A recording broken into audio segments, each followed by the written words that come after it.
안녕하십니까. 서울사회복지사 뉴스를 알려드립니다. 매년 서울시 사회복지시설 종사자 처우 개선을 위해 서울시와 논의하는 단체가 있다고 합니다.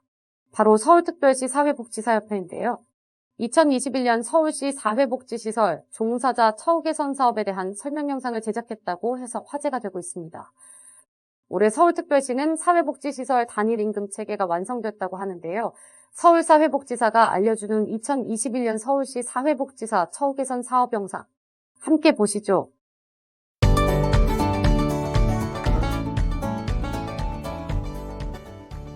안녕하세요. 서울시 사회복지사협회 이지선입니다. 오늘은 서울시의 일과 휴식의 양립을 지원하는 2021년 사회복지시설 종사자 처우 개선 계획에 대해 살펴보고자 합니다. 처우 개선 정책은 처우 개선 관련 법률에 의거합니다. 사회복지사 등의 처우 및 지위 향상을 위한 법률이 이 법률입니다.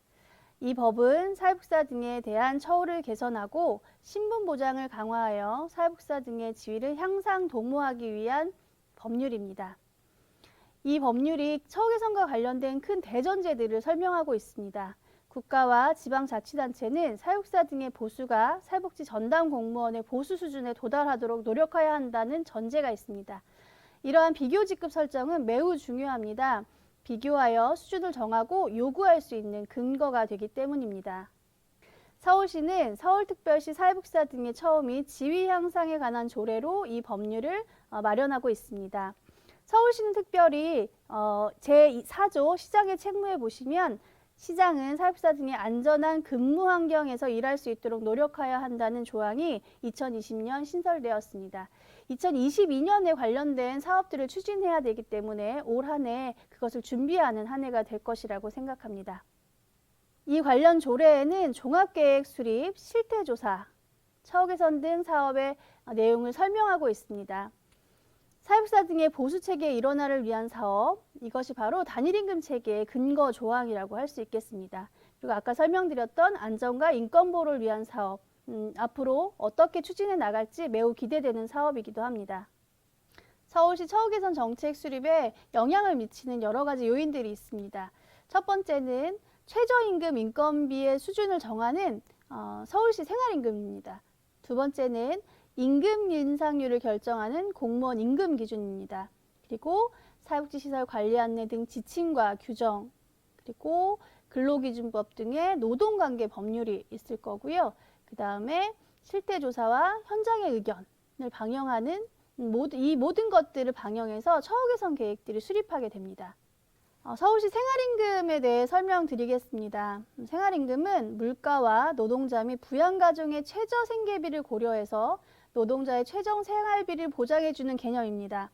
서울형 3인 가구 가계지출 모델을 활용해서 산정한다고 하는데 자세한 내용은 모르겠습니다. 서울시는 생활임금 조례를 제정해서 2017년부터 서울시 생활임금을 발표하고 있는데요. 2017년에 8,179원 계속 인상이 있었고 2021년에 1,702원입니다. 최저임금하고 비교했을 때 이 맨 끝에 있는 비율이 최저임금에 비해 어느 정도 높은지를 보여주는 수치입니다. 서울시 생활임금은 최저임금의 한 22%에서 23% 정도 높다고 생각하시면 될 것 같고요. 대체로 최저임금의 그 정도 수준을 곱하면 그 다음에 서울시 생활임금이 계산되는 것들을 나타내고 있습니다. 임금 인상률에 대해 살펴보겠습니다. 공무원 임금 인상률과 단일 임금 인상률은 어떻게 차이가 있는지 살펴보겠습니다. 처우 개선 계획이 가장 본격적으로 시행된 거는 2013년부터 연구하고 발표하고 하면서 진행이 되었지만 서울시가 인건비를 책임지고 있는 서울시 지원 시설들의 단일 임금은 2017년부터 본격적으로 시행하게 됩니다. 이때 임금 인상률이 3.97%였습니다. 저희는 공무원 임금의 95%가 되기 때문에 공무원 임금 인상률보다 높은 수준으로 계속적으로 인상이 있었습니다. 다만 2021년도는 코로나로 인해서 임금이 대부분 동결됐고 예산 편성도 대부분 동결되다 보니 올해는 동일한 임금 인상률 0.9%로 동일하게 인상되게 되었습니다. 서울시 처우 개선 정책 방향에 대해 설명드리겠습니다. 첫 번째는 다 사회복지 전담 공무원의 임금 수준의 95% 수준을 유지하는 것이고요. 두 번째는 국비지원시설을 포함해서 전 사회복지시설이 동일한 임금 체계를 가지고 가는 것입니다. 세 번째는 건강한 근로환경 조성을 위한 후생복지 제도를 지속 발굴하고 추진하는 것. 이것이 서울시 처우개선 정책 방향입니다. 처우개선 정책에 영향을 주는 법이나 지침들을 보면 근로기준법 있을 거고요. 최저임금법, 남녀 고용평등과 일가정 양립 지원에 관한 법률, 보건복지부 사회복지시설 관리 안내 등이 있습니다. 집행 기준은 보조금 집행의 최소 기준일 뿐입니다. 법령 기준이 더 우선하기 때문에 시설에서는 관련된 법들을 지키는 것을 더 관심 기울일 필요가 있습니다. 단일임금 체계의 추진 경과를 간략하게 설명드리겠습니다. 처우개선 및 인사관리 체계 마련은 연구 용역이 2013년에 실행이 되게 되고 2014년부터 공무원과의 비교직급 설정으로 종사자 급여 기준을 마련하게 됩니다.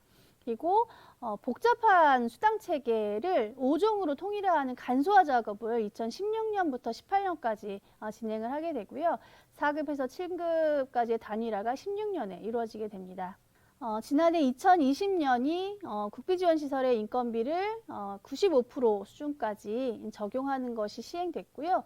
올해 100% 적용하는 것으로 단일임금 체계에 어느 정도 완성을 하는 시기가 될 것 같습니다. 세부 추진 계획을 설명드리면 이 처우개선 계획은 서울시 사회복지시설 종사자 인건비 기준을 마련하고 더 나아가 일과 휴식의 양립을 지원하는 근무여건 개선 사업을 지속 추진함으로써 복지 서비스 질을 향상시키고자 하는 것이 목적입니다. 2021년에는 전 사회복지시설 시 단일임금 체계를 완성하는 것, 자녀 돌봄 휴가 제도를 확대하고 건강검진 휴가 제도를 신설하는 것, 그리고 인건비 0.9% 인상되는 것이 이 처우개선 계획의 내용입니다. 인건비 관련된 부분 설명드리도록 하겠습니다. 12지원시설은 사회복지관 등 29개 유형 973개소 8,900여 명에게 적용되고요. 이용시설 0.9%, 생활시설 0.91% 정도, 평균 0.9% 인상되셨다고 보면 될 것 같고요. 밑에 그 평균 임금 인상률은 앞에 설명드렸던 것으로 참고해 주시면 될 것 같습니다. 국비지원 사회복지시설의 단일임금 체계는 2021년 12지원시설의 100%로 적용받게 됩니다. 국비지원시설의 인건비 총 308억 원이 증가하게 됩니다. 인건비 보조금 지원 기준은 종사자 공개채용 위반 시 인건비는 시설이 자부담하는 것을 구체적으로 명시하였습니다. 사회복지시설 관리 안내 공통 적용 사항으로 이제 보조금 인건비를 지원하는 시설의 직원은 공개 채용이 원칙이고 공개 채용을 위반할 경우 채용은 할 수 있으나 그분에 대한 인건비는 시설에서 자부담해야 된다는 근거가 명확하게 명시된 것이라고 보시면 됩니다. 시설장 채용 최소 경력 기준 위반 시 인건비는 시설 자부담을 하셔야 합니다. 10인 이상 시설은 10년 이상의 경력이 필요하고요. 10인 미만의 시설은 7년 이상의 경력이 필요합니다. 2020년부터 시행되고 있으니까 많은 시설들이 알고 있으실 거라고 생각합니다. 대체인력 인건비 보조금 지원 범위 설명하고 있습니다. 직원의 출산, 휴직 등의 사유로 대체인력 채용 시에 해당 직원의 인건비는 그 직원의 인건비 범위 내에서 대체인력 기본급 및 수당을 지급 가능하도록 하였는데요. 여기 더불어서 구체적인 급여의 수준은 당사자 간의 계약에 의한다는 기준이 포함되었습니다. 적용시설은 사회복지시설의 정규 직원 종사자입니다. 여기서 정규 직원이라고 하면 정규 TO를 설명하는 건데요. 중앙정부나 서울시의 시설 운영 관련된 업무 처리 안내에 관련된 직제나 직위나 정원 등의 근거가 있고 주 40시간의 근로계약을 체결한 종사자를 의미합니다. 정규 직원으로 내용이 수정되었는데요. 다만 계약직, 시간제 근로자, 대체 인력의 경우는 기관 자체 비용으로 하는 부분은 그대로 유지되고 있습니다. 정규직이 아닌 경우에 유급병가나 복지 포인트는 시행할 수는 있는데요. 그것을 자체 비용으로 해야 된다는 내용을 꼭 확인해 주시기 바랍니다. 본격적으로 후생복지 제도의 세부적인 내용에 대해서 설명드리겠습니다. 올해 새롭게 생긴 후생복지제도는 건강검진 휴가제도가 신설됐습니다. 그리고 자녀돌봄 휴가제도 지난 한 해 동안 많은 질의가 있었는데요. 이것의 사용에 관련된 확대가 되었다는 점 설명드리겠습니다. 지난해 가장 많이 질문이 들어왔던 자녀돌봄 휴가제도에 대한 내용 설명드리겠습니다. 대상은 어린이집, 유치원, 초중고 자녀를 둔 종사자입니다. 자녀가 장애인이거나 한부모 종사자도 포함하게 되는데요. 주요 개정 내용으로 자녀돌봄 사유가 추가되었습니다. 휴원, 휴교, 사고 질병에 따른 돌봄 필요시가 추가되었고요. 기존의 자녀 입학, 졸업식 관련된 학교 공식 행사와 더불어 휴원, 휴교, 사고 질병에 따른 돌봄 필요시까지 내용이 확대되었습니다. 장애인 부모 및 한부모 종사자 배려 내용 포함되었는데요. 자녀가 장애인이거나 한부모 종사자인 경우 자녀가 한 명이라도 1일을 추가하여 연간 3일을 유급으로 자녀 돌봄 휴가를 사용하실 수 있습니다. 조금 구체적으로 설명드리겠습니다. 사용 요건에 자녀의 입학식, 졸업식, 학부모 총회, 설명회 상담 및 운동회 등 학교 공식 행사에 사용할 수 있는데요. 온라인 상담이나 녹색 어머니회 등의 봉사활동도 가능하다는 내용 좀 구체적으로 설명해 드렸습니다. 어린이집 학교 휴원, 휴교 내용 포함됐는데요. 코로나로 인해서 지난 한 해 많은 어려움 겪으셨을 텐데 관련된 내용을 서울시도 많이 생각하고 있습니다. 간염병 확산 등으로 인한 재택수업 등 관련된 내용 포함해서 자녀돌봄 휴가 사용하실 수 있으시고요. 더불어 병원 진료나 검진과 관련된 내용이 포함됐습니다. 사고 질병에 따른 돌봄 필요 시에도 자녀 돌봄 휴가 제도를 사용하실 수 있습니다. 사용 일수와 방법은 작년에 시행할 때부터 2일이었는데요. 올해는 자녀가 장애인이거나 한부모 종사자인 경우 자녀가 한 명이라도 하루 더 추가해서 연간 3일을 사용할 수 있다는 내용이 추가되었습니다. 4시간 단위로 분할 사용하는 것은 계속 유지가 되고요. 종사자가 부부일 경우 각각 사용이 가능합니다. 재량 휴업일, 방학, 수능 시험일 등의 사유로는 불가하기 때문에 이 점은 확인하시기 바랍니다. 행사 안내문, 가정통신문, 휴대폰 문자 등의 증빙서 제출하셔야 되고요. 병원 진료와 관련돼서는 미리 제출할 수 없기 때문에 병원 진료 영수증, 영유아 건강검진 결과표 등을 사후에 첨부하시면 됩니다. 신규 입사자도 사용 가능하신데요. 다만 관련된 규정을 시설에서 마련하신 후 시행하시면 됩니다. 사회복지시설 종사자 단체 연수비 지원에 대해서 설명드리겠습니다. 지난해와 크게 다르게 변경된 내용은 없고요. 코로나로 인해서 대규모로 팀을 구성하여 활동할 수 없기 때문에 4명 이내로 소규모로 구성해서 다녀오시면 됩니다. 팀 내 1인당 45만 원 연수비 지원하는 내용은 그대로 유지되고요. 공공노인 요양시설, 서울형 데이케어 센터, 구립시설, 서울시 인증사회복지법인 직원도 지원 가능합니다. 유급병가 제도 시행하고 있습니다. 연간 60일 범위 내에서 유급병가 사용하실 수 있는데요. 유급병가 사유가 발생할 시 사용 절차에 의거해서 시설에 서류를 제출하시고 시설장의 승인을 거쳐서 유급병가 제도 사용하시면 됩니다. 유급병가는 입원, 수술, 통원 치료에 대한 내용으로 사용하실 수 있는데요. 의사의 진단서 및 진료 확인서가 필요합니다. 다만 감염병과 관련돼서 의사 진단서로만 가능하기 때문에 이 점을 확인해 주시고요. 통원 치료는 입원 수술과 직접적인 관련된 사유에만 유급병가를 사용하실 수 있습니다. 입원 및 수술에 대한 내용이 기재되어야 하고 증빙 서류를 반드시 제출하셔야 합니다. 병가 일수는 1월 1일부터 12월 31일까지 1년 단위로 계산하고요. 6일까지는 진료 확인서, 7일 이상은 진단서를 제출하셔야 됩니다. 30일 이상의 경우에는 토요일과 공휴일이 산입되어서 유급병가 일수를 계산합니다. 진단서 등을 제출하여야 함에도 불구하고 제출하지 못할 경우에는 개인 연가 일수에서 공지할 수밖에 없기 때문에 이 점 꼭 확인하시기 바랍니다. 유급병가 시에 대체 인력 요청하실 수 있습니다. 시비지원시설은 기존 인건비 보조금으로 인건비를 지급 가능하고요. 서울시 대체인력 지원 사업으로 대체인력 파견을 요청하실 수 있습니다. 국고보조시설은 서울시 대체인력 지원 사업 보조금으로 유급병가 가시는 분의 인건비를 지급하고요. 그분의 인건비로 시설에서 대체인력을 채용하시면 됩니다. 서울시 대체인력 지원 사업으로 지원되는 인건비는 생활임금 수준으로 지원하게 됩니다.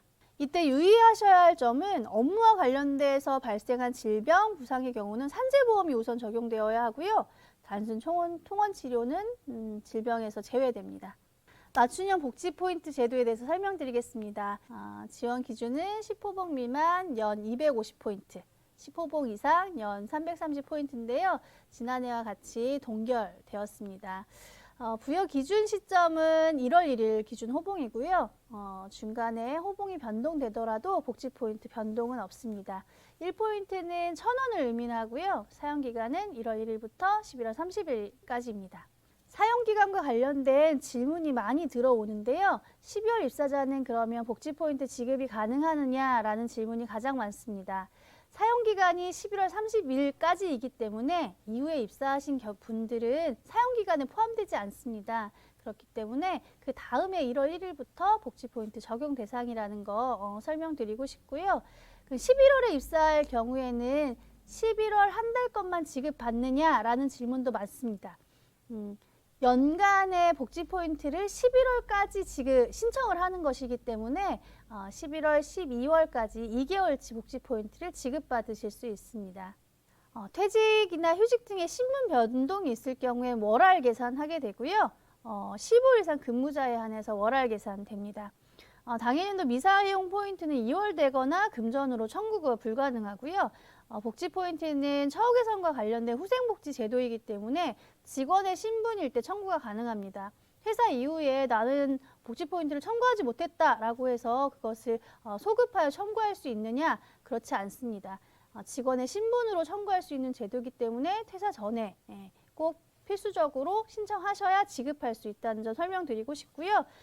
본인의 신용카드를 사용하셔서 복지 포인트를 이용하실 수 있습니다. 중도 퇴사자의 복지 포인트 계산 방법 설명드리겠습니다.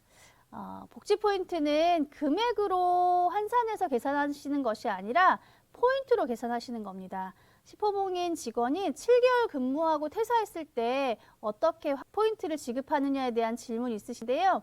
330포인트를 12분의 7로 나누면 192.5가 나옵니다. 소점 이하를 전싹하게 되면 192포인트고 이것을 금액으로 환산하게 되면 19만 2천 원을 지급하면 됩니다. 맞춤형 복지 포인트 제도의 가장 큰 변화는 사용 요일 제한이 폐지됐고요.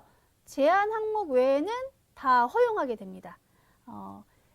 최대한 사용하시라고 하는 후생복지 제도이기 때문에 제한 항목인 복권, 유가증권, 유흥비 등 사행성이 있거나 불건전한 항목 등이 이제 첨부되어 있는데요. 그런 내용을 제외하고는 예시 외에도 다 사용하실 수 있다는 거 설명드리고 싶고요.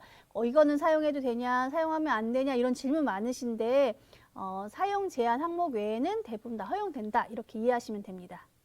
장기근속 휴가제도 설명드리겠습니다. 장기근속 휴가제도는 5년 이상 장기근속하신 분들에게 휴가를 제공하는 건데요.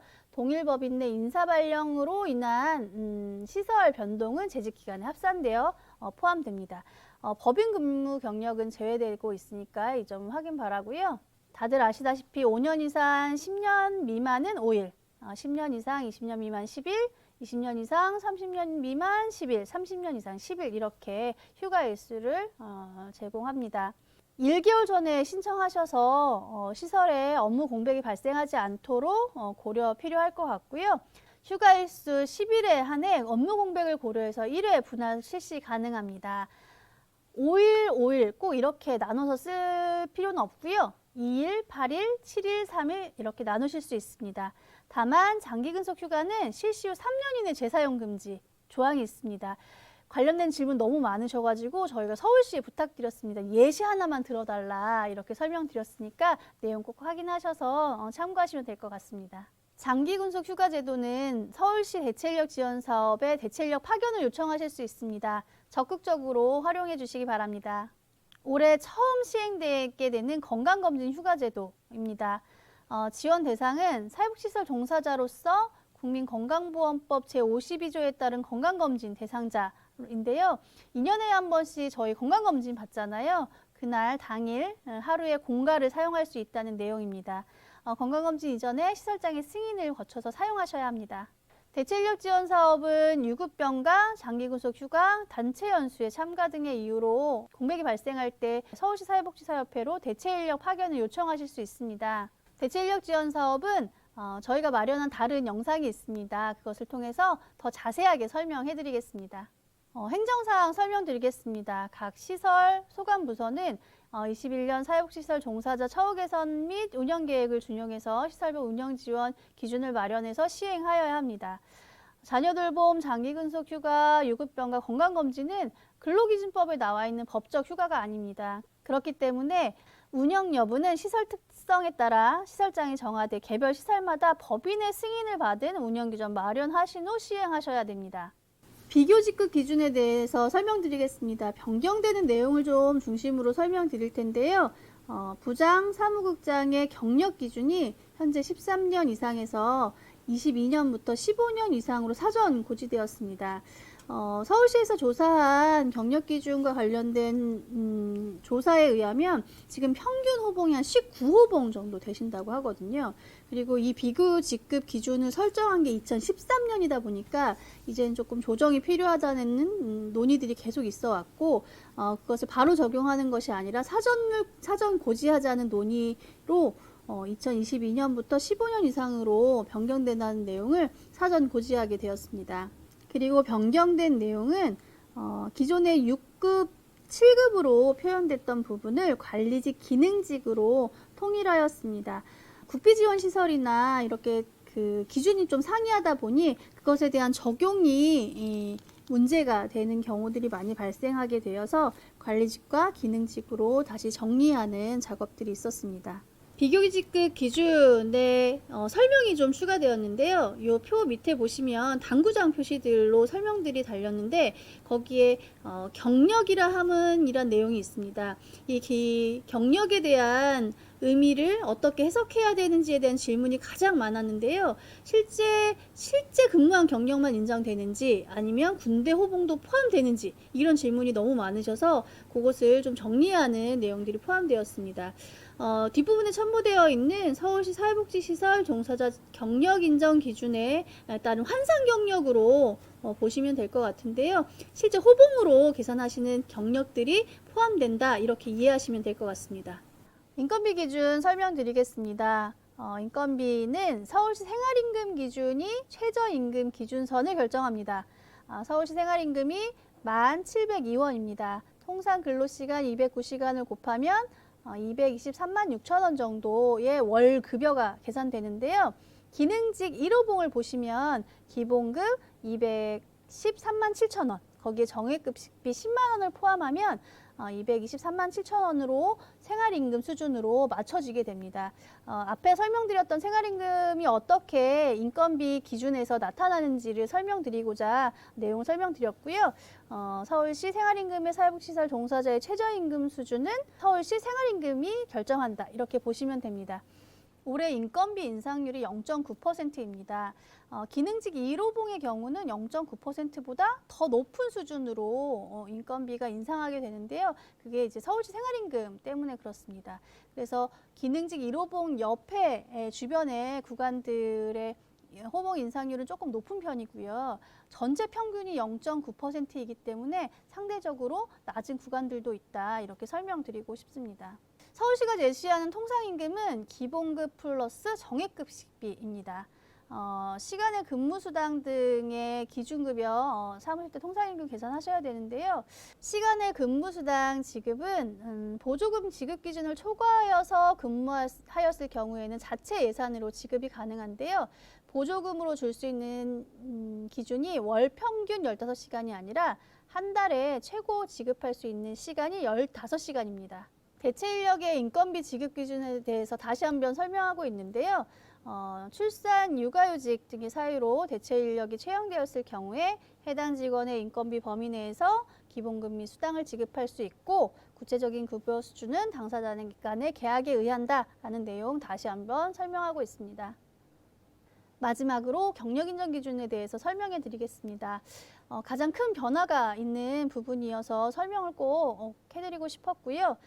그동안 경력 인정 기준은 법적으로 인정되는 시설에서 근무한 경력 중에 동종직 쪽에 한해서만 경력 인정이 됐었는데 그것이 많은 개정이 있었습니다. 국가 자격증을 소지하고 법령 등에 정해진 해당 자격의 업무를 수행한 경력은 인정하게 됩니다. 예를 들어서 장기 요양시설에 사회복지사가 의무 채용되어 있는데 그동안은 사회복지시설이 아니었기 때문에 유사경력 범위에도 포함되어 있지 않았는데요. 이제는 사회복지사 자격으로 취업한 모든 경력이 다 80% 인정되기 때문에 의무 채용되는 장기 요양시설도 이제는 80% 경력 인정에 포함되게 됩니다. 다만 법령 등에 정해진 해당 자격을 수행하였다는 것을 어떻게 증빙할 것인지에 대한 과제가 남아 있습니다. 서울시와 긴밀하게 소통하면서 사회복지사가 채용되는 많은 시설들의 경력이 인정되도록 앞으로도 많이 노력하도록 하겠습니다.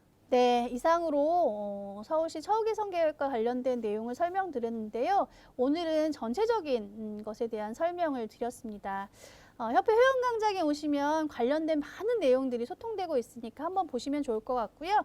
궁금하신 사항이나 의문이 있으시면 저희 협회 메일로 연락 주시거나 회원광장을 통해서 질문해 주시면 성실하게 답변 드리겠습니다. 앞으로도 회원 여러분, 사회복지사 여러분의 의견을 담아내며 적극적인 변화 노력에 힘쓰겠습니다. 자주 다뤄지는 내용은 추가 영상으로 설명드릴 예정인데요. 관심 부탁드립니다. 이상으로 처우 개선 계획에 대해서 설명을 마치겠습니다. 감사합니다.